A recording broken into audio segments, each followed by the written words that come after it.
Si Gina. Si Gina. Saan po kayo ngayon, Ma'am Gina? Sa Mindanao po, sir. Saan sa Mindanao? Sa Cagayan de Oro City po. Nasa CDO. Ano may paglingkod ko City. sa'yo ngayon, ma'am? Hanap po ako ng kaibigan. Aha. Pero wala po kayong asawa. Wala. Byuda na, hiwalay. Hiwalay na po.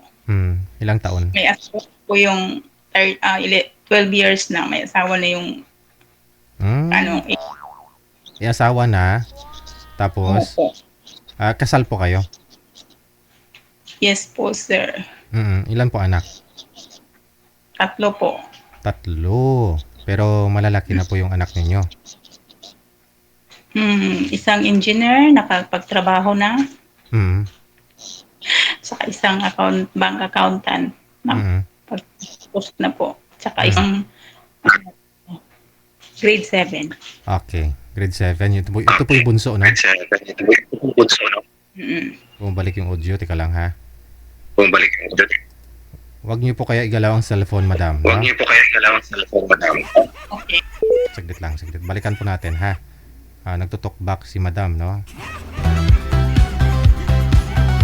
Narinig niyo po yun, may accountant tapos mayroon pong engineer si madam. Hindi na po kayo lugi, no, mga sir? Wala na ako kayong papalakihin.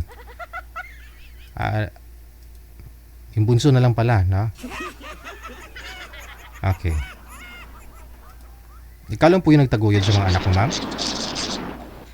Ikaw lang ho nagtaguyod sa mga anak mo? Nakapagtrabaho na po yung ko. I mean, nung naghiwalay kayo ng tatay nila, ikaw lang ho naghanap buhay, nagpaaral sa mga anak mo?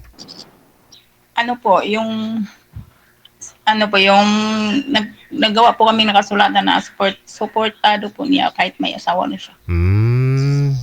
Kasal po kayo, no?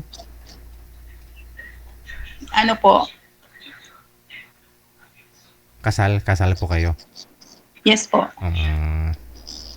Wedding. May kasama ka? Anong sabi? May narinig ako, may kasama ka? Yung anak ko po, sir, yung bunso. So, dalawa lang po kayo dyan. Ano pong pinagkakabalahan niyo po? Ano pong trabaho? Wala, dito lang po ako sa bahay.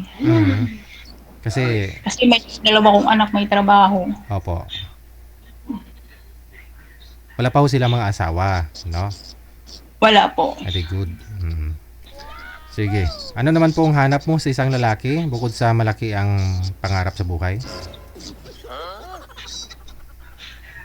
Ano po, sir? Ano pong hanap mo sa isang lalaki? Yung po, sir? Yung may trabaho, mabait. Mabait. Tapos? Kahit hindi gwapo. Okay lang sa'yo, nakasal din. Tulad mo, kasal po kayo eh.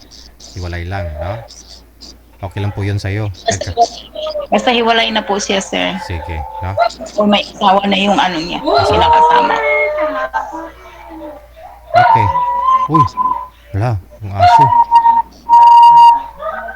Yung aso, may nakitang maligno. May aso dito. May aso kasi dito, sir, kasi subdivision kasi yung tinitirahan namin. Sige. No? Standby lang po kayo sa linya, ha? Ma'am? Standby lang po kayo, babalik ho ako. Maghanap pa ng makakausap mo. Mga sir, hindi ko na itanong ilang taon, no? Ilang taon po yun? Si Madam Gina. Tingnan ko nga po yung PM niya. 47, no? Tapos 12 years na rin pong hiwalay sa asawa.